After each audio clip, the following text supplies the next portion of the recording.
Preservation Board. This meeting of the Preservation Board is now in session. I'm going to call a roll, establish who's here.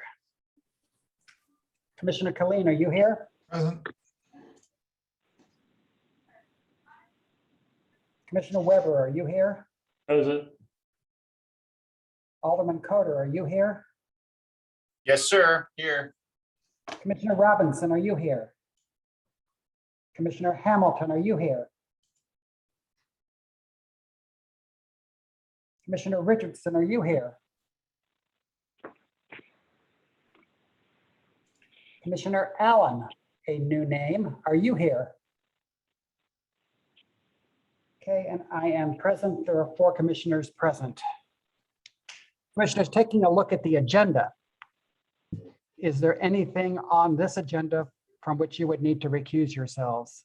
If so, let us know for the record now, please. Nothing for me. I'm sorry? Not Alderman or Mr. Colleen here. I'm good. No recusals. Okay.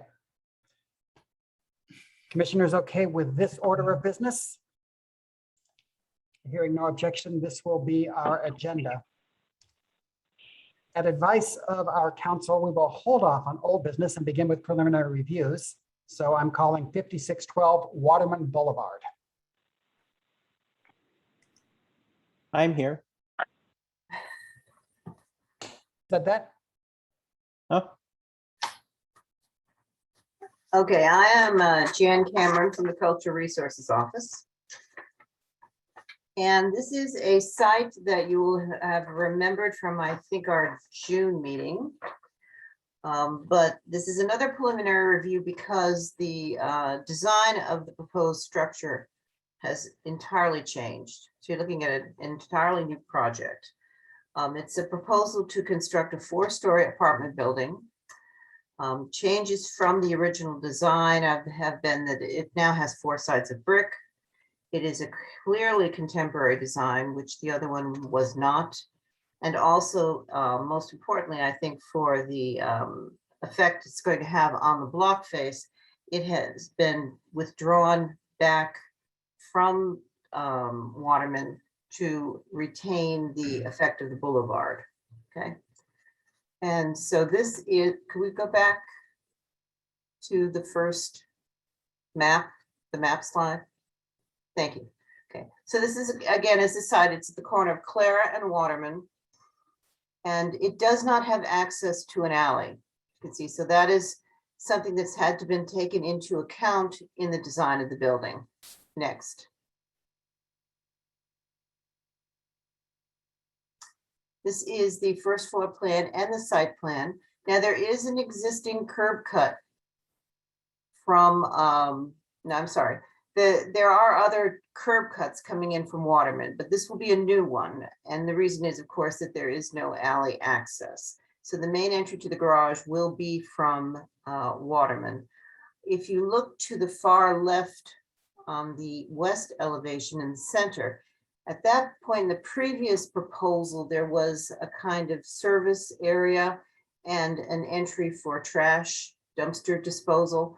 And that has been changed. It's now that will be a doorway. Next.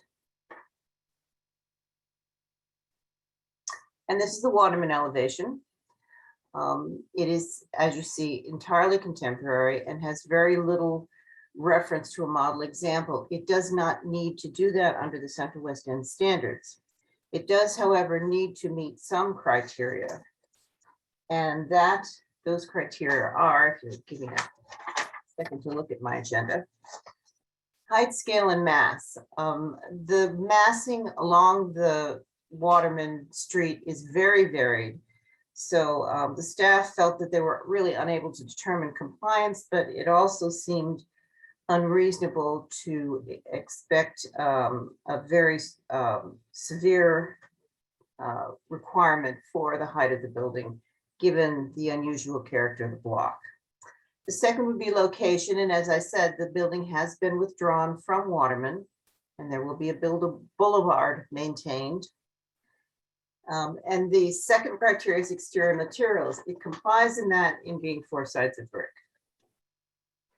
And fenestration is 1 deviation. The requirement under the standards are that not only should the windows be of similar proportion to the buildings of windows of other buildings along the street, that they need to be the same operation, and that would be double hung. The design, I think, is critically based on this fenestration pattern. So this may be something that the board might wish to consider as an exception. And the staff would not oppose that if the board decides to do that. The remaining criteria would be curb cuts and driveways where it's, as I said before, it's unable to comply. You can see on the bottom left, that will be the entry. And that really should be looked at a little bit more closely in final design development to make it a little more attractive entry. And we really have not had an opportunity to discuss that with the current designers. Next. This is the Clara elevation. One of the things that the staffs thought was problematic to the design was the number of times areas of the building project through the cornice, the upper cornice. It seemed a little awkward, and we would like to see the whole top of the building be reconsidered, perhaps reducing or keeping the height down to the same level as the cornice. And that seemed to be a little bit more characteristic of other buildings in the vicinity. Next. This is the west elevation, I'm sorry, the east elevation, and that would face an adjacent 2-story house. So it is going to be fairly visible. And that was one of the concerns of the previous design, where the brick was returned a substantial distance, but still would be apparent that it was really a veneer. And I think this resolves that concern. Next. And the rear elevation. This again is going to face an adjacent property, and there is not an alley access. Next. I didn't want to show every slide that the applicant has given us, because I'm sure that he has his own presentation, but this is a rendering that shows very well the compatibility of the proposed building in the context of the neighborhood. Next. And a streetscape that also shows, this is a little hard to see. I didn't get a very high res shot, so I'm sorry if you can't make out, but the height is reasonably close to the buildings of either side. Next. And just very briefly, because you've seen these slides before, this is the site on the left and the grade of the property on Clara looking north. Next. Again, the grade of Clara on this on the left-hand slide. On the right-hand slide, this is where the alley used to be. It's currently the access and parking for this adjacent structure. Next. And this is the property directly across Clara from the site. So it's a substantial building. Next. These are the slightly smaller scale buildings that proceed eastward along the same side of Waterman. Next. And again. This is the opposite. These buildings are larger. They're 3 and 3.5 stories.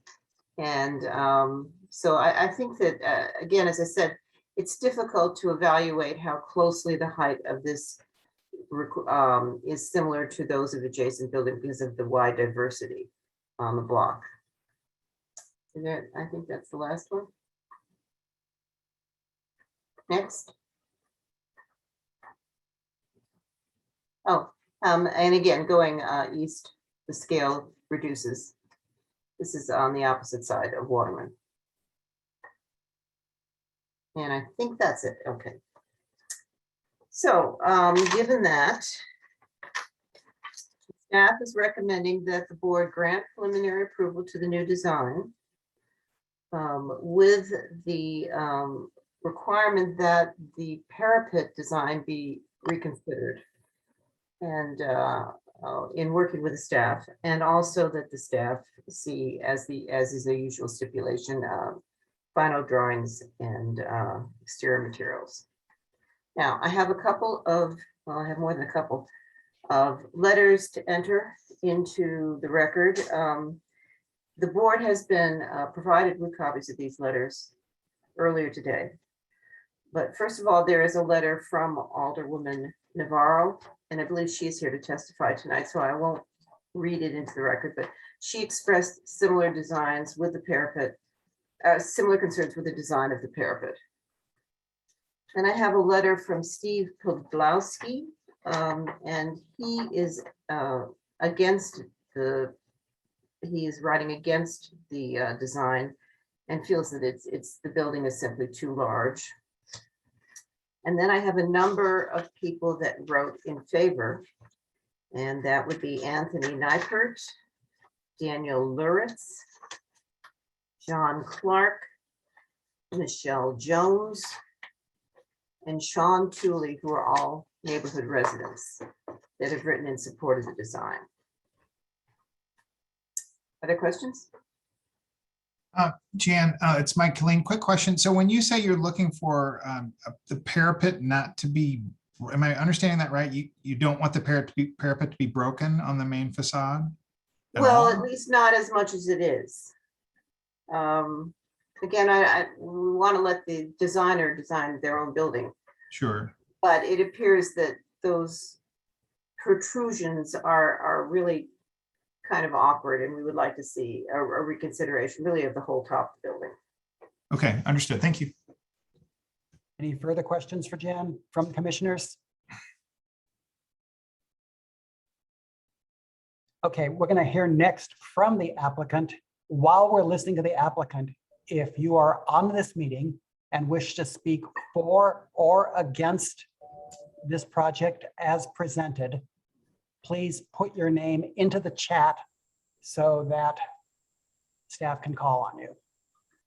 Okay, let's hear from the applicant. And good afternoon, everybody. My name is Chris Stritzel. I am the applicant for the new proposal at 5612 to 24 Waterman Boulevard.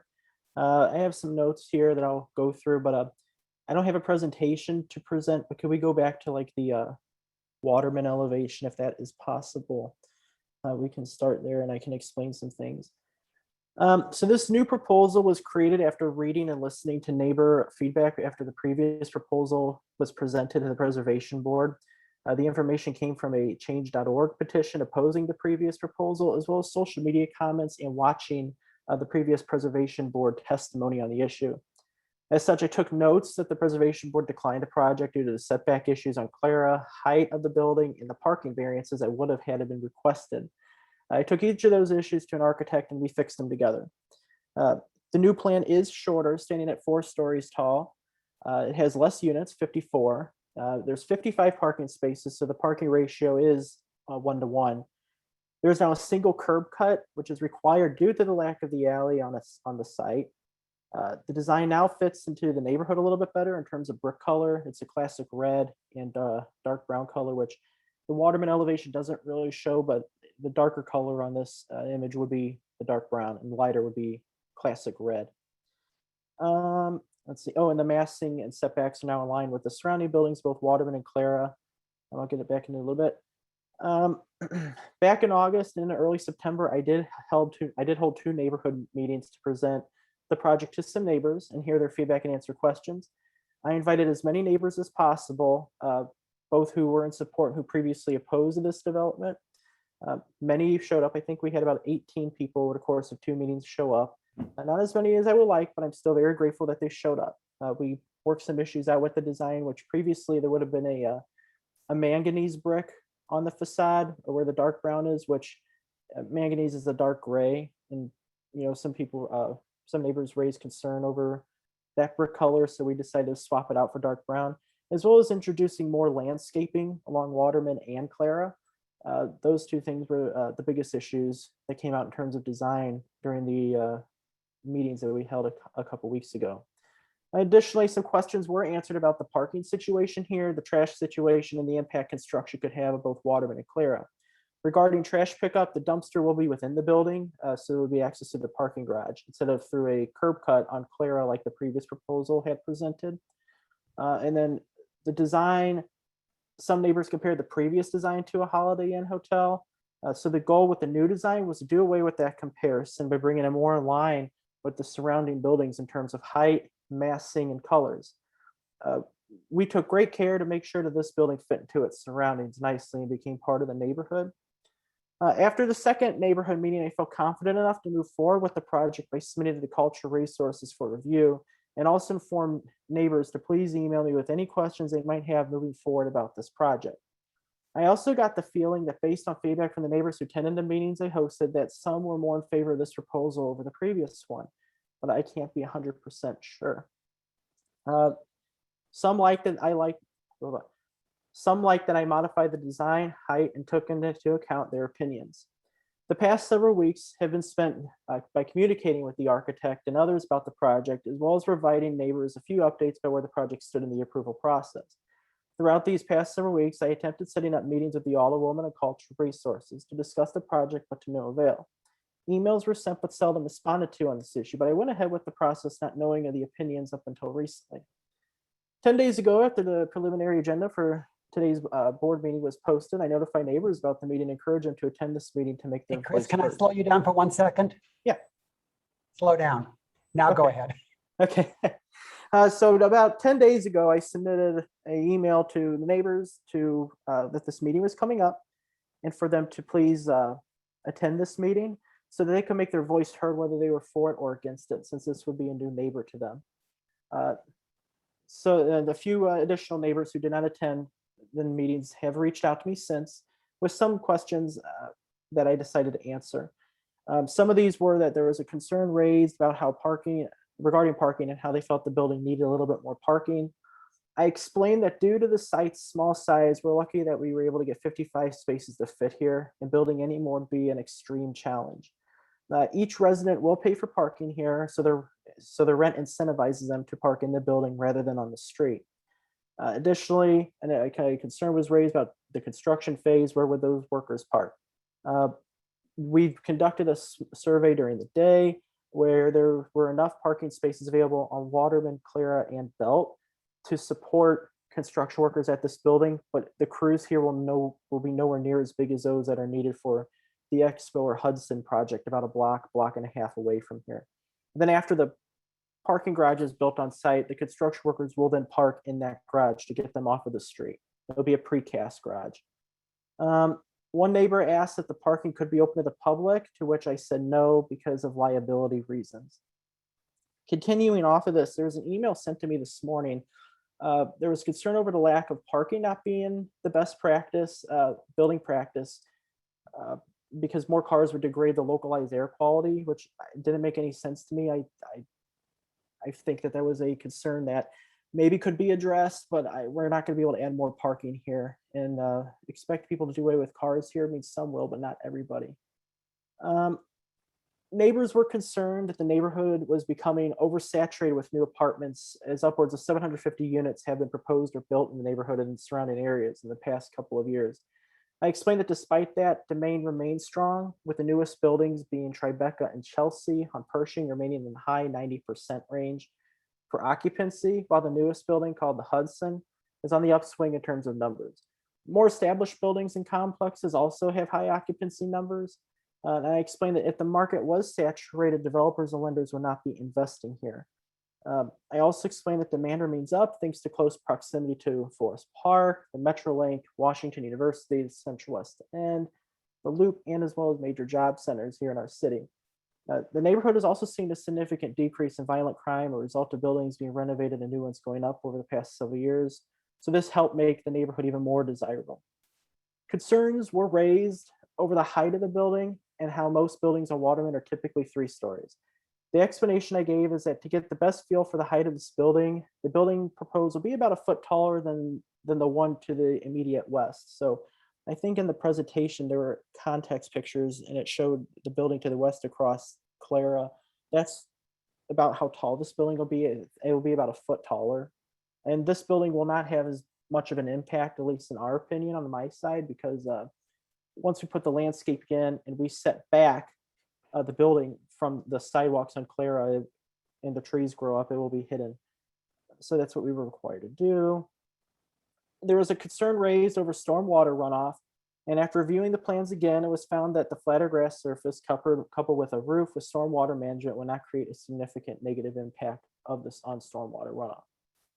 One issue has been raised time and time again by neighbors and business owners is having Pershing closed at DeBoliver. I explained that that will most likely open up here fully within the next few months as construction finishes up down there. But for this project in particular, Waterman and Clara will not be closed during construction. It will not be a major issue. The sidewalks will be closed, more likely than not. So for traffic flow, that's the answer I have for that. Over the past few weeks, I've also received feedback from Jim Dwyer and his group about the design of the proposed building. His comments that he told me via phone call, those of his group, were that the proposal seemed to be a good fit for the neighborhood. They were generally in support, but that the building's roof design be altered, echoing the comments made by Cultural Resources staff. So I will work with staff to address those issues. And I will just put that on the record. I will work with them on that.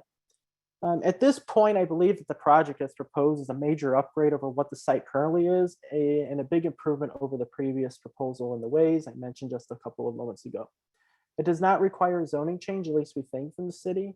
And we are also not seeking any incentives on this project or variances. This proposal will also add to the city's tax base, as we will not be seeking a tax abatement to get this project built. We are also confident that this project will not need to seek a variance, so I went through that. In their report, Cultural Resources pointed out that the windows on the building do not necessarily match the surrounding buildings when it comes to how they operate. These windows are not double hung. And we believe that the windows as proposed offers a nice juxtaposition to the double hung windows on this block. The building, while being similar in color and size to surrounding buildings, will have a modern take on traditional apartment building design. Hence the reason why the windows are not in the traditional style. Additionally, there will be lush landscaping as depicted in the renderings, but not perfectly. To better match nice landscaping features neighboring buildings have on Waterman. Landscaping that is being planned here includes new trees, bushes, and flowers. And then close to the building, there's this elevated planter bed. There will be more plants in there to add some privacy to the ground floor units, as well as add more landscaping. So we're going to make the front of the building and even on the Clara side look really, really nice with landscaping. Let's see. And then regarding the parking garage entrance, there will be a door there. It just won't be a ramp that goes down to the building. There will be a door there. And we can work on the design of that with Cultural Resources staff, but it's going to be a garage door that at this point would be painted a dark brown color to match the brown brick at that point. So blend in a bit more. We'll also put some landscaping there along that pathway and a few other things to make it better. Overall, I think this project's great, that it will grow the city tax base and it will bring additional housing units into a very desirable neighborhood. It requires no variances and in my opinion and my team's opinion has followed the typical approval process up to this point for getting feedback from neighbors, holding meetings, and then submitting to Cultural Resources for review. I'm always open to answering anybody's questions, whether on the record or off the record. I can provide my email to people if they need to email me additional questions, such as neighbors about this project. But overall, I feel like this project is in a better position than the previous one was a couple of months ago. So, Hey, Chris, let's see if the commissioners have any questions for you. Commissioners, any questions for Chris? Who is your architect? it is Anthony Duncan Architecture of South St. Louis. Okay, thank you. Further questions, commissioners? Chairman? Yes. Oh, Chairman, could the record reflect that Member Fassman has joined us? I'm sorry, who? Melanie Fassman. Not a member.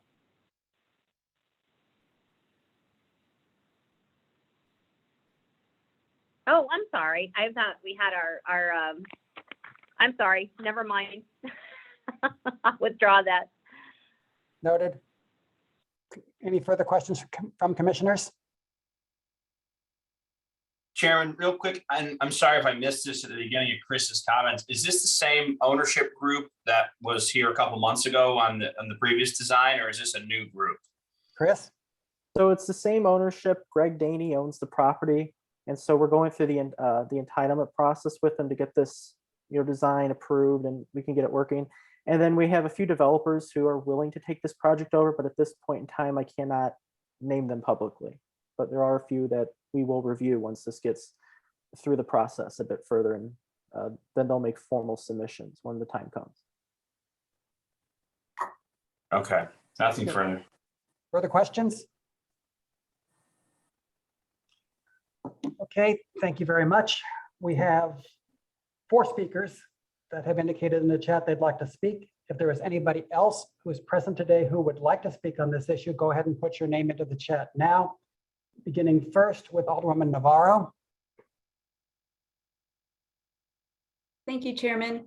And thank you, members of the board. I just want to start off by saying how much I appreciate that, that someone is taking a closer look at this lot, and especially looked back at the previous process to look at the neighborhood feedback from the last time. So I very much appreciate that. And I am excited to see something happen on this corner lot. It's a dense neighborhood. There aren't too many of these lots remaining. It's a corner lot, so it's extremely important. I think that special consideration is given to the location and just to the unique nature of this lot.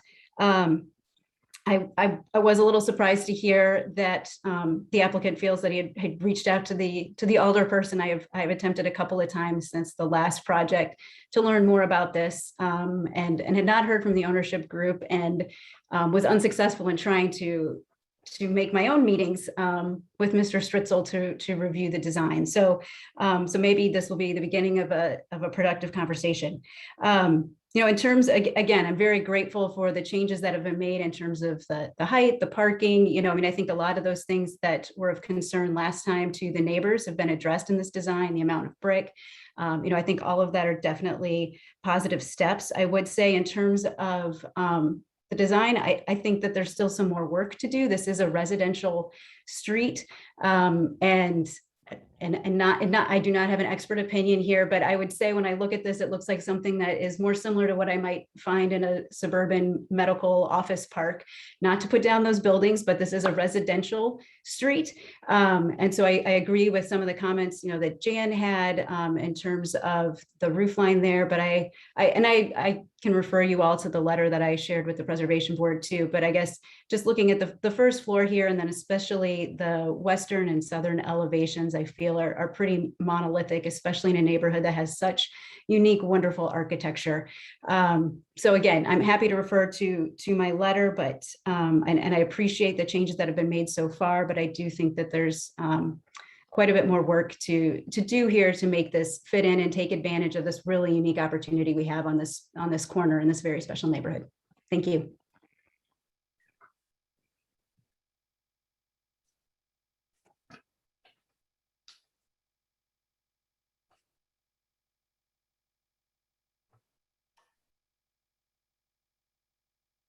We have a Vines present now to speak. I can't tell you which one because I can never tell the twins apart.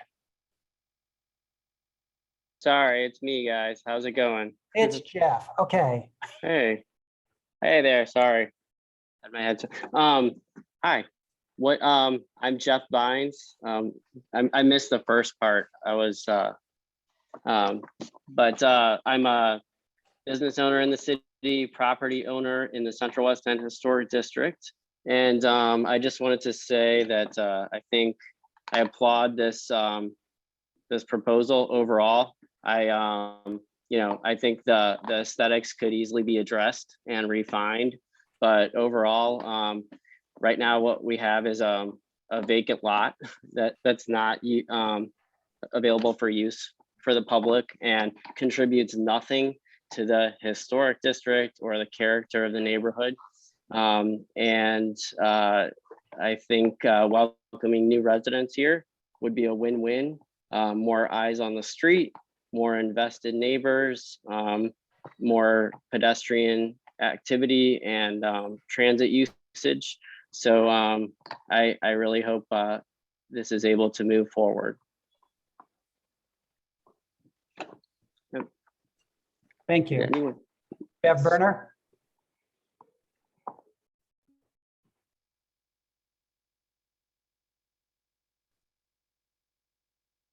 Bev Berner present? Okay, next up, Line Decker. Hi, my name's Claire. I've lived in the neighborhood about 7 years. I'm a property owner as well. Can I ask Chris some questions? No? Oh, I can't. Nope. Oh, I guess so. I appreciate the time he's put into this. I was curious if he's provided any data showing that the area needs more units than what we already have in the pipeline between the Hudson and whatever's going to happen at the corner. And then I was also curious at what occupancy percentage that they built their pro forma for stabilization for this property. I think that's really important because if I just don't know where all these people are coming from. We have a population that is not growing rapidly, and we're infiltrating our neighborhood with these huge buildings. And I'm very against this building aesthetically. I understand it's come a long way, but I still think it's a massive eyesore, and it is not in line with the character that is on that block in particular. I understand Pershing, this looks like the Tribeca, this looks like the Chelsea, but even though they're a street apart, they're wildly different in the feeling that you get walking down the street. And this, I don't think, maintains the integrity of the neighborhood at all. And I think those are my comments. Okay, thank you. Ms. Berner? Sorry, I missed you last time. Thank you. My fault. Just a few comments. The new proposal is an improvement over the previous proposal. It's only 4 stories instead of 5, more parking, setback guidelines have been observed. That said, it is too dense for our street. As previously pointed out, Waterman is not a densely populated street like Pershing is. We have 29 separate buildings on Waterman between Belt and Clara. Almost all are 3 stories. One is a single family dwelling. The one building that is taller is the Randolph at the corner of Belt and Waterman, and that was built in the 20s. It's 6 stories tall, but it only has 44 units and it's on 9/10 of an acre. What we're talking about here is 50 units sitting on a lot that's a little bit more than 1/3 of an acre. Admittedly, the revised design is an improvement, but I think it's still too dense. And I agree with the previous speaker. Thank you. Thank you. Jan Cameron, have you anything to add in closing?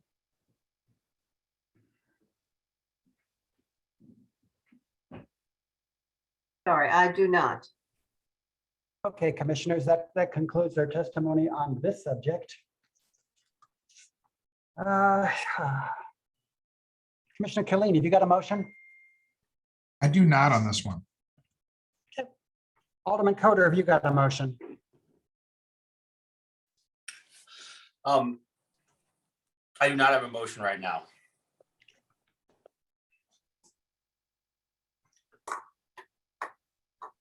Commissioner Weber, have you got a motion?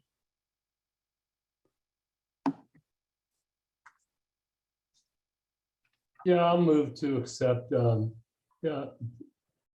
recommendation of staff.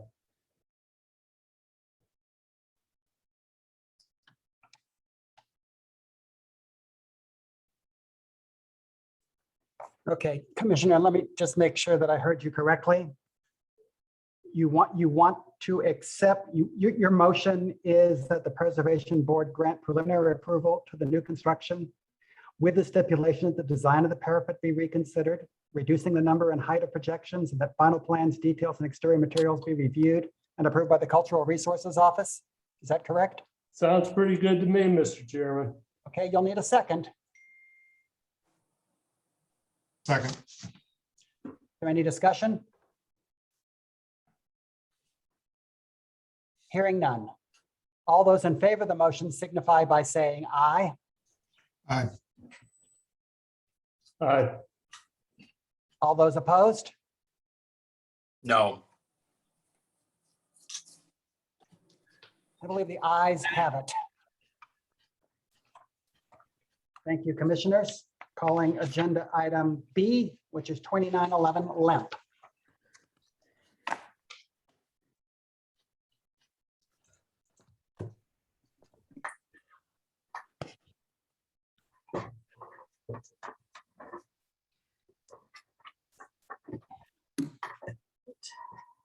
Before we begin, Commissioner Richardson, are you present? I'm present. Thank you. Sorry for being late.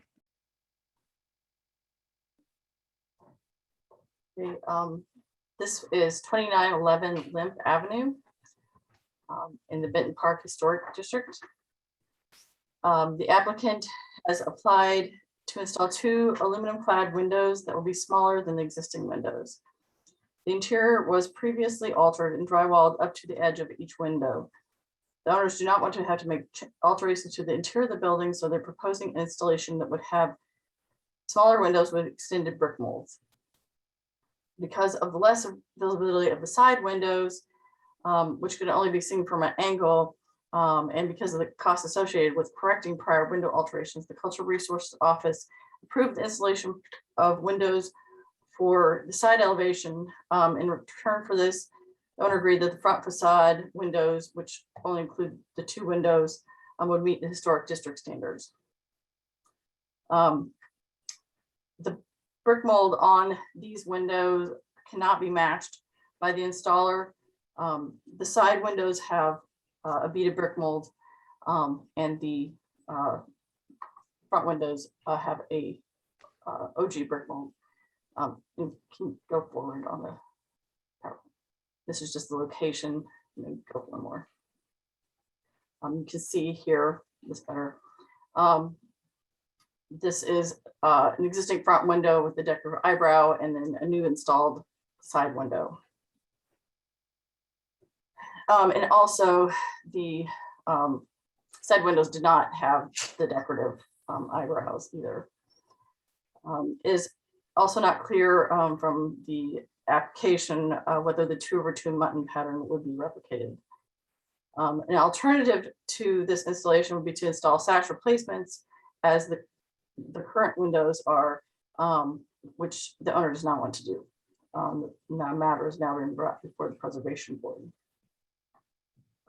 As you can see on the new installed window, it has a lot flatter appearance because of beaded brick mold.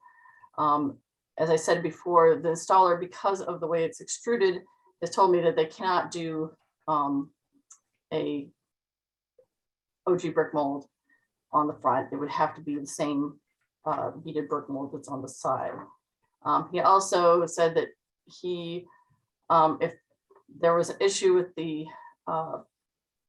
decorative eyebrow, that someone else other than him would have to do that.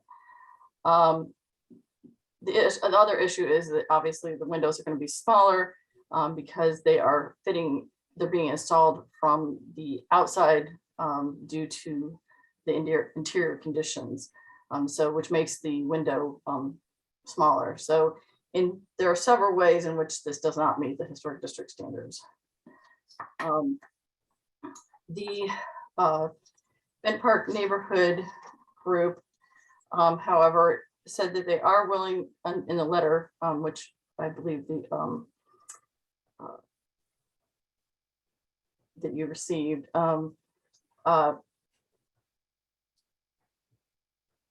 said that they are willing to accept the solution for these 2 windows. However, they are concerned about the way the eyebrow would be treated. They don't want to lose the detail of that. This is in the Benton Park Historic District ordinance, Historic District. The interior window openings were previously altered and require interior demolition to install a full frame window. However, a sash replacement could be installed without damaging the interior. An installation of the proposed windows are smaller than the original windows, and the molding profiles do not match the original moldings. The decorative eyebrows would also be removed or covered.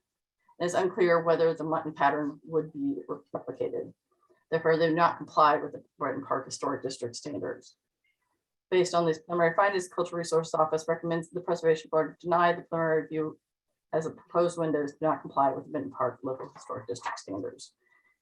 Go forward, just show some context. Okay, There's just some context. questions from Ms. Gagan from the commissioners? Yeah, this is Commissioner Richardson. So I didn't understand the write-up on this one. You had something that said that basically let's see, because of the lesser visibility of the side windows, which could only be seen from an angle, and because of the cost correcting those, CRO approved this installation in return for them doing the front facade as you wanted. So, I mean, what am I really approving tonight then? The side and the front, or? No, it's the front. They haven't actually applied for all of the front, the side windows yet. The side windows they've done, I believe, on the first story, and they're not actually visible. You can't see them from the street at all, because they have a large fence that is like a metal fence. But yeah, there's just the two front ones that they are applied, had applied for. But okay, but I'm still confused. But so then, but you were offering them a deal. Yeah, where, that's basically. Okay. Yes. That if they did the front windows correctly, that we would be okay with the side window installation, because it would be very cost prohibitive to. They have that, like, you have at least 8 windows on the side. So that, and you can't see from that angle, it's not as evident, and they could match the brick mold on that side, and it didn't have a decorative eyebrow. Got it. Okay. Thank you. So Andrea, Mike Killeen here. Do you see a solution for this? I mean, if you went to a different supplier, is there a way out of this if we vote him down today? Other than doing a sash replacement, I don't know how to avoid it without doing the interior, some demolition in the interior. If they do a sash replacement, that wouldn't cause any problem. Actually, what their installer actually recommended doing. But they have sash replacements now, and they don't want that again. Okay, thank you. Further questions from commissioners? Okay, thank you. Let's hear from the applicant. Hello, everyone. Hello. I'm the homeowner, and my partner and I have been working on this since May, I think. And on this particular application, one of the things that we're up against, as you know, is the drywall returns are forcing us to do major deconstruction before we put the windows in. The comment about our making a deal that if we did the side windows one way, that we would do the front windows according to the specifications of the neighborhood association or CRO is not so. We didn't make a deal on that. We had the same situation with the side windows, the back windows, as we do with the front windows. So the situation remains the same all the way throughout the house. The manufacturer, Rivertown Windows, has come up with a really good solution to solve this. The actual windows are not as small as the dimensions that you mentioned in the write-up. They're it's almost no different in terms of the window and the muntin, the 2 up, 2 down, will be the same.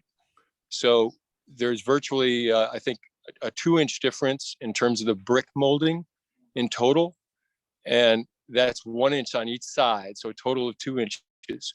And there won't be more than a 2-inch or 3-inch difference on the top to bottom. So the height of the window will be virtually the same.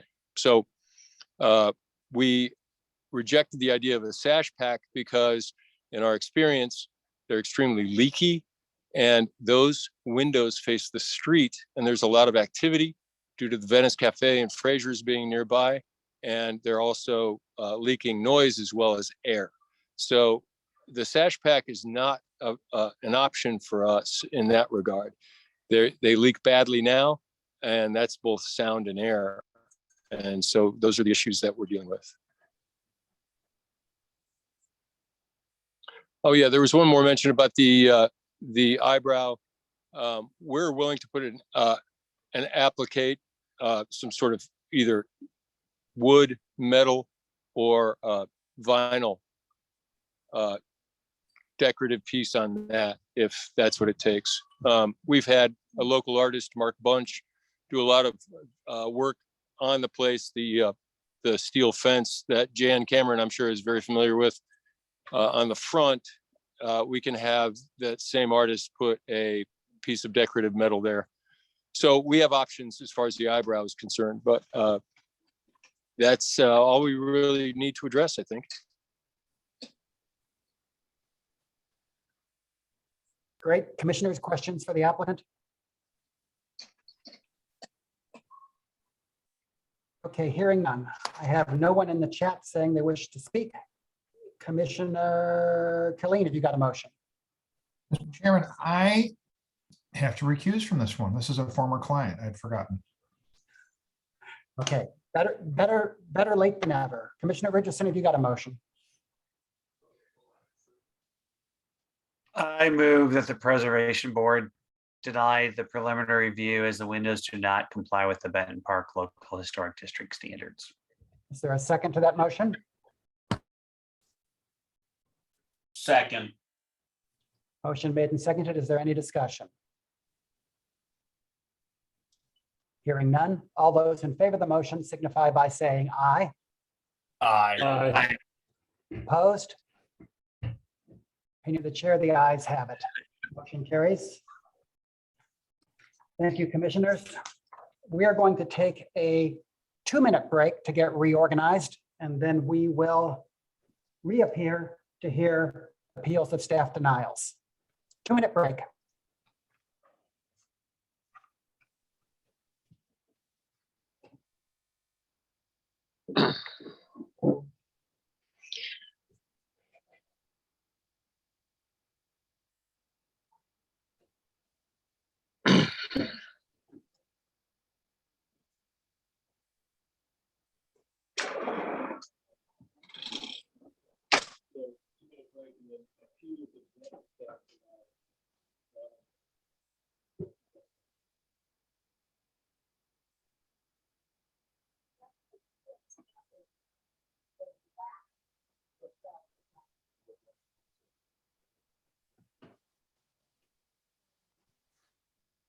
Mike Green was there at this meeting.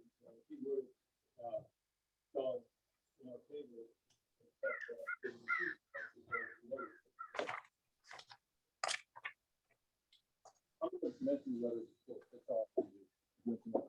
Okay, commissioners, let's come back to order. We will hear several appeals of denials. Would everybody who is not currently speaking mute their microphones? I will ask people who testify in this section of the meeting to affirm that they're telling the truth. If you are here to testify on agenda item C and are not the appellant, please sign in on the chat so that we know to call on you. Okay, calling agenda item C. Ms. Gagan? I am Andrea Gagan with the Cultural Resources Office, and I swear to tell the truth. I need to enter into the record ordinance 64689 as amended by 64925, which is the enabling ordinance, and ordinance 57484, the Hyde Park Historic District ordinance, the agenda, the PowerPoint, and this presentation. Okay, this is 1118 Destrehan in the Hyde Park Historic District. Next. And this is just site plan showing where the building is located. In this, the applicant has applied to install 5 vinyl or wood windows with flat heads on the front facade of the building at 1118 Destrehan Street. The original segmental arched windows, as shown here, were destroyed in a fire, and the owner has stated that the insurance on the building was not sufficient to fix everything, and the arched windows, wood windows, are cost prohibitive. The owner applied to install vinyl windows, but it also apparently has a bid for flathead wood windows.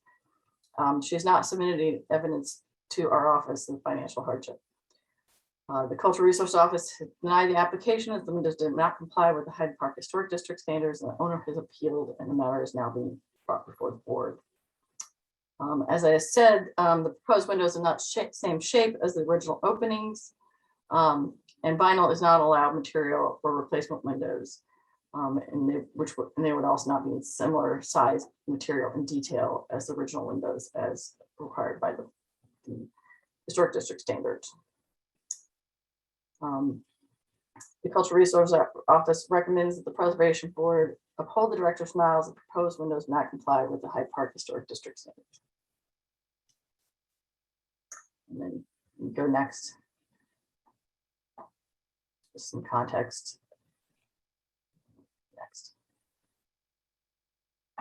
And you can go back to the previous building photo. Yeah. Any questions? Sorry, have these already been installed? No, these are the original windows that were in there before the fire happened. Okay, so now it's just a board There's up. really there really aren't any windows in there at all right now. Okay, so it's a board up and they haven't bought the window. Right, exactly. Okay, thank you. Further questions from commissioners? Okay, let's hear from the appellant.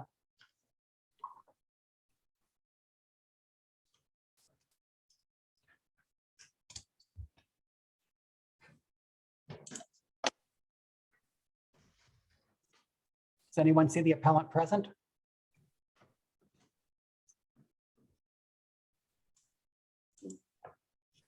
I do not see her name on the list. She may be one of the phone numbers or be under a shorter or different name.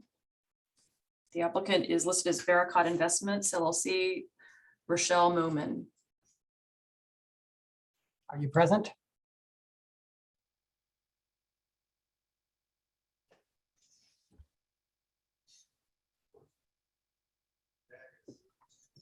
Okay, that completes the record on this one. Commissioner Killeen, have you got a motion? Yes, sir. I move that we, let me see, how do I word this? That we deny this application for these windows as they do not meet the historic district standards. Okay, in effect, you are upholding the director's denial. Is that correct? Yes. Okay, is there a second? Second. Okay, is there any discussion? Okay, commissioners, I'm going to call a roll. Commissioner Killeen, do you vote yes or no? Yes. Commissioner Richardson, do you vote yes or no? Yes. Commissioner Weber, do you vote yes or no?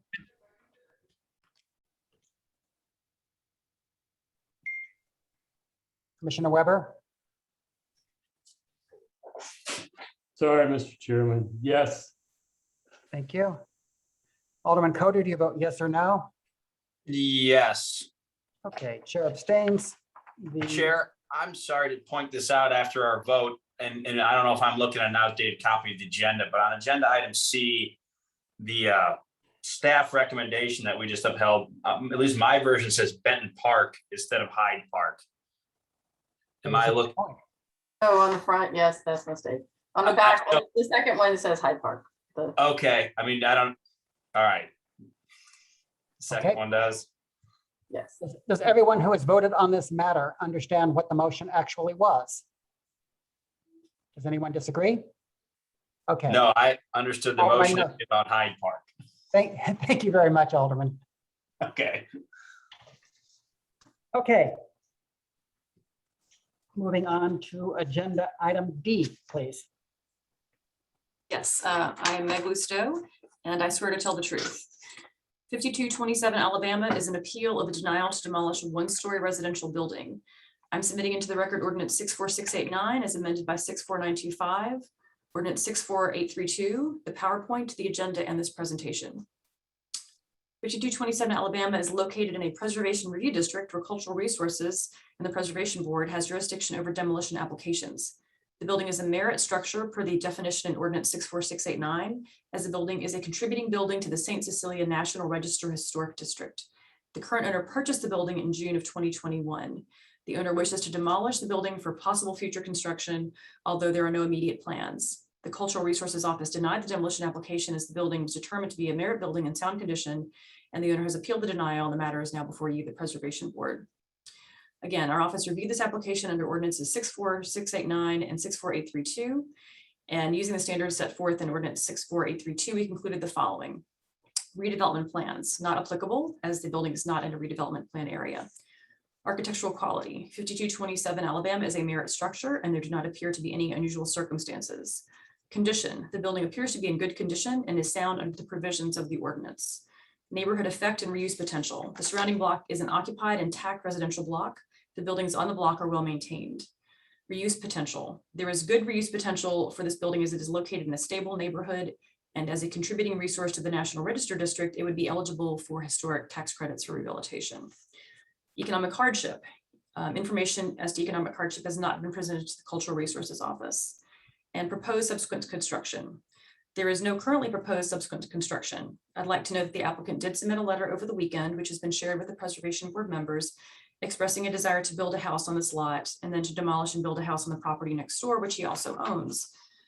Under section 5F of 64832, we must consider whether the construction would equal or exceed the contribution of the existing structure, whether it would be architecturally compatible with the existing block face as to building setbacks, scale, articulation, rhythm, overall architectural character, and general use of exterior materials or colors, and if the new construction would commence within 12 months from the application date. The information in the letter is not sufficient for us to make those evaluations. Based on these preliminary findings, the Cultural Resources Office recommends that the Preservation Board uphold the director's denial of the application to demolish 5227 Alabama, as it does not meet the criteria for demolition under the Preservation Review District Ordinance. Thank you very much. Director, was this your first presentation to us? Don't meet me now. Yes, as far as an agenda item goes, yes. Okay, I did not hear any of that presentation. Would you mind repeating it? Okay, just kidding. Actual questions for the director? Okay, hearing none. Let's hear from the appellant, please.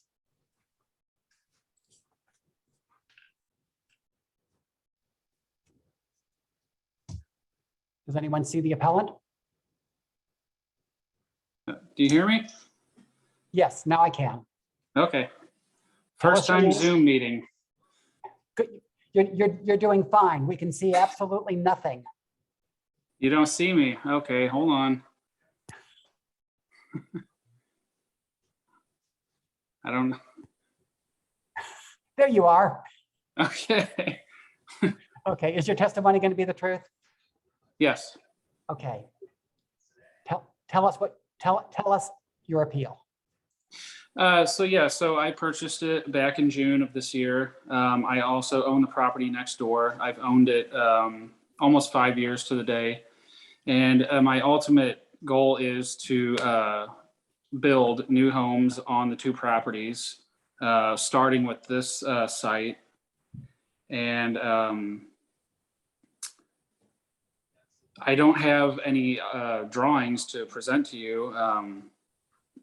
To be quite frank with you, I wasn't aware that that was going to be required. I've never dealt with this I've never dealt with this cultural resource before, to be honest with you. And so, And it is not required. Just tell us in Okay. your own words why you believe that we should overturn what the director has recommended. it'll add a little bit more diverse housing stock to the neighborhood and will be quite the improvement. It'll increase tax revenue for the city. I feel like it will spur further interest in the area for redevelopment. Okay, is there anything else you'd like to add for the record? Nope. Commissioners, any questions for the appellant? Yeah, when did you acquire, sorry, and I'm sorry if I missed this, but when did you acquire this property? June this year. Okay, and do you say you own an adjacent parcel? Is that right? 5223 Alabama, All right. to the just directly to the north. And is that a vacant lot? No, it's a rental property currently. Okay. And is this parcel, is this thing occupied right now? No, it's been vacant. Basically, when I bought the property next door, they were the house was being vacated at that time, so it's been vacant this whole time for 5 years. It was owned by there was a guy that bought it when it was foreclosed on about 5 years ago. He lived in Texas, and I reached out to him and finally made a deal happen and bought it from him because he was just sitting on it and doing nothing with it. So. All right, thank you. Nothing further right now. Mm-hmm. Further questions for the appellant from commissioners? Okay, commissioners, no one has signed up to testify in the chat. That completes the record in this appeal. Alderman Coder, have you got a motion?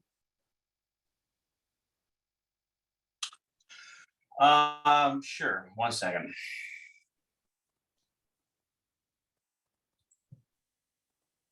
Yeah, I move that am I muted? No. I move that we uphold the denial to demolish this building as it does not meet the criteria under the preservation review ordinance.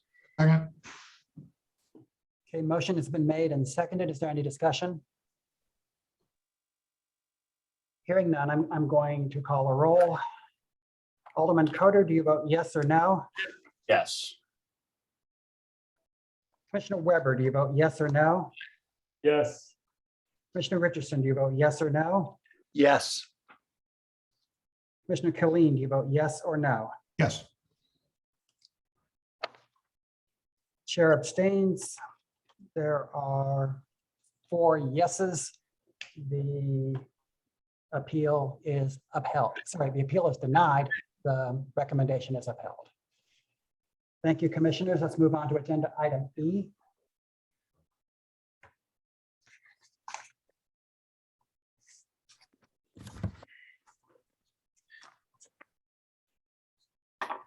I'm Andrea Gagan, and I still swear to tell the truth. This is 5802 Waterman Boulevard in Skinker Bolivar, Catlin Tract, served by local historic district. I need to enter into the record ordinance 64689 is amended by 64925, the enabling ordinance. Ordinance 57688 as amended by 70821, the Skinker Bolivar Historic District Ordinance. The agenda, the PowerPoint, and this presentation. Okay, this office received a Citizen Service Bureau complaint regarding the installation of aluminum coil stock over historic brick mold and mullions at 5802 Waterman Boulevard. A stop work order was issued on July 9th for work without an approved permit. Subsequently, the owner applied for a permit to retain the wrapping that had been completed on the front of the house. The owner wishes to retain the wrapping because the costs of removing it and repairing it or replacing the deteriorated trim are more than she wants to spend. The Cultural Resource Office denied the application, did not comply with the historic district standards, and the owner has appealed. The Skinker Bolivar, Catlin Tract Parkview Historic District standards are very clear on the windows. It said under windows, D is visible historic brick mold and window frames shall not be concealed with coil stock or similar material. So the fact that it is wrapped does not comply, as both the window brick mold and the wood of the mullions between the windows are covered. Go forward. Can you forward on the PowerPoint? This is just showing it the Waterman and Laurel corner of Waterman and Laurel. And next. And this is just the photo of some of the wrapped windows and a close-up view of the wrapping. As you can see, the wrapping, the brick mold has been squared off so that it diminishes the depth of the window. And go ahead. And there's just some context across Waterman. Next. And some additional context on Waterman and across Laurel. And then I believe the owner has some slides to present as well. But the coil stock was installed without a permit, conceals the profiles of the brick mold and the mullions between the windows. And we recommend that the Preservation Board uphold the staff denial of the wrapping as it is in violation of the Skinker-Ballard Calentine Part B Historic District standards. Questions? Okay, commissioners. Questions for Ms. Kagan? Okay, hearing none, let's hear from the appellant, who I can see right here on my Zoom. Hello. Yay. Hi, thank you for the time today. So in early June, I picked up the approved permit for a new fence and proceeded to ask the ladies in the office at City Hall a couple of questions. Let me So I let stop them, you for just 1 second. Is your testimony going to be the truth? yes, it is. Okay, I'm sorry. Now proceed. No worries. I let them know I was planning to do some more work on the outside of the house. One of those things obviously being this. So I was replacing or repairing the window wrappings on the front of the house. So there are metal wrappings on the rest of the windows. The front of the house had a few that were damaged, so those are the ones that got replaced.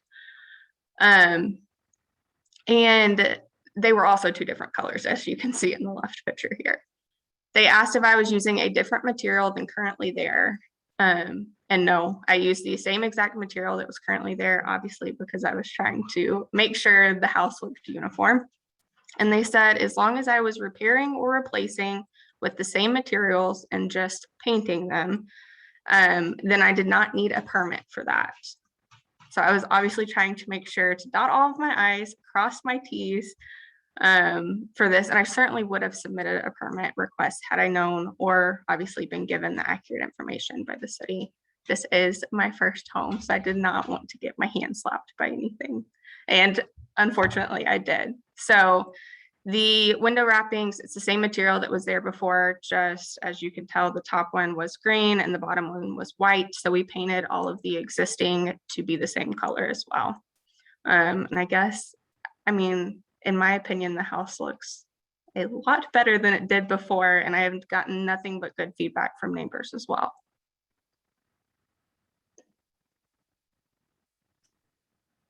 And then the next are estimates. So the first one is the estimate for replacing and repairing the windows on the front to begin with. And then the next one is to replace or actually tear everything out and replace with an approved wood material. As you can tell, it's about 3 times as much on top of what I've already spent to, and what I thought I was doing, make the house look better.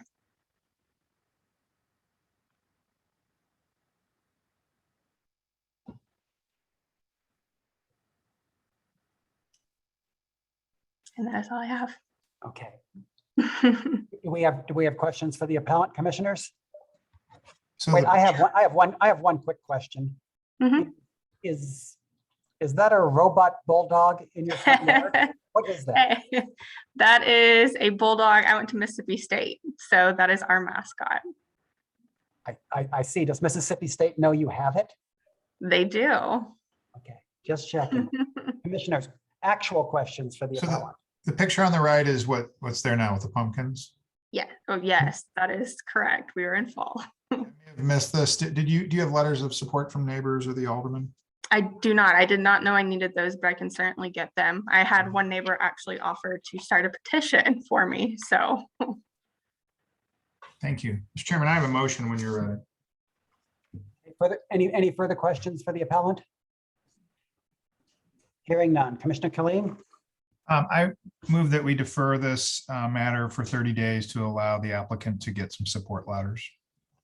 Is there a second? I'll second that. That's fine. By voice, wait, before we do, Barb Burkett? Do we start off or miss any clock in doing this? No, I do not believe so. If the staff has any concerns, I'll ask them to voice them, but I do not believe so on this exterior matter. Also, if it's the request of the applicant, it certainly behooves her to do that. Are you okay waiting, Ms. Neal? Yeah, I mean, they're up, so my house won't be damaged if I wait another 30 days. Okay. Commissioners, by voice vote, all those in favor of the motion to defer this for one meeting signify by saying aye. Aye. Opposed? Okay, Ms. Neal, we'll see you at the next meeting. Alrighty, sounds good. 750 letters of support from neighbors within 3/4 of a mile of that bulldog. Hey, I will get you 750 letters, don't worry. Okay, we will not hold you to that. Next on our agenda, commissioners, is a director's report. Then we will return to the minutes, and then chair has a statement. Good evening, everyone. This is going to be very brief. I have now been in this position for about 2 months, and I have seen the incredible amount of work that this staff is doing. And I just wanted to give you some statistics that I think will be eye-opening for you and for the public, any of them who may still be in attendance. The preservation board meetings, the accompanying agendas, staff reports are the culmination of weeks, sometimes months of working with applicants and architects and neighborhood representatives, public officials. We do research, we do site visits, photography, there are meetings, there are phone calls, and the staff brings their tremendous experience and expertise to bear on each and every one of these agenda items that you're seeing. What's far less visible, though, are the tasks that our office handles every day. We meet with applicants over the phone and on occasion in person. We review initial designs, sometimes even if they're only sketches. We advise people on the types of windows allowed in a given district or slate patterns in a roof. Oops, sorry, it's the energy savings of the city. Can you stand up and make that go on again? We offer feedback on how use of a particular material has fared in a similar application on a different building. We visit sites to get a complete sense of the nature of an application in its true context. Recently, we had to submit 3 quarterly reports to the State Historic Preservation Office, and the statistics are what I'd like to read to you now. In the first 3 quarters of 2021, the staff reviewed 5 encroachments, did 25 preliminary reviews, handled 70 citizen-based complaints, reviewed 119 buildings for the Prop NS program, reviewed 120 properties for the form-based code, did 164 Section 106 reviews, reviewed 164 buildings that were proposed for demolition, and reviewed 856 building permits. So that's 1,565 total reviews or actions in the first 3 quarters of 2021. So the vast majority of what the staff does doesn't rise to the level of the preservation board, but I did want you to have an understanding of the flow that happens in this office and of the tremendous work that the staff here does. Thank you. I have a quick question, Director. Has the job vacancy on your staff been posted? We are still working on that. Any other commissioners have questions for the director? Okay. Moving back to the top of the agenda with a quorum present, do I hear a motion regarding the minutes for July 26, 2021? I move that we approve the minutes from July. Second. Is there any discussion? Director, can you explain how we get minutes and when? Yes, the minutes are the result of the staff listening to the meetings on YouTube and then doing as close and detailed description as is possible. We then have to, I review them, Ms. Burkett reviews them. So they go through several rounds of review. Then they are assembled into decision letters, which are sent to the applicants and also into the minutes themselves, which require some additional formatting. I do apologize that we don't have the August minutes for you yet, or the September minutes. We will have August, September's, and October's for you for the November meeting. Where are the June minutes? The June minutes were approved at the August meeting. And are they posted online? We had some technical issues with that. I know Ms. Cameron was working on that earlier today with the city's CIN department. Jan, are the June minutes there yet? They are posted. Excellent. So you post the minutes online after we approve them, is that correct? Yes. Okay. Further questions of the director? Okay, that concludes our old business. Commissioners, in the intervening month, a momentous thing has happened to the Preservation Board. Our mainstay, our heart, our memory has retired from the board and has been replaced. She is present today. I don't know if she's going to show us her face or not. I don't know if she knows how to. I hope that you will join me in expressing appreciation for Melanie Fathman, who is there waving, whose service on this board, I believe, outweighs the combined service of every other commissioner taken together. She has been excellent. I hope she continues to attend our meetings. And if nobody's watching, I'm going to let her vote. Oh. Melanie, you want to say something? No, thank you. It's been a pleasure. The ups and downs and the funny stories. I mean, it's been 23 years. That's what I can't believe. Oh, but it's been wonderful. So thank you very much for all of you sharing your expertise and the experience. And I'm really glad with the new director is phenomenal. And I love everybody in the staff. And I had no idea you guys worked so many thousands of hours between meetings. Thank you. Thank you, Melanie. Commissioners, do I hear a motion to adjourn? So moved. Hearing no objection, we stand adjourned. Yeah. This is everybody. Yeah.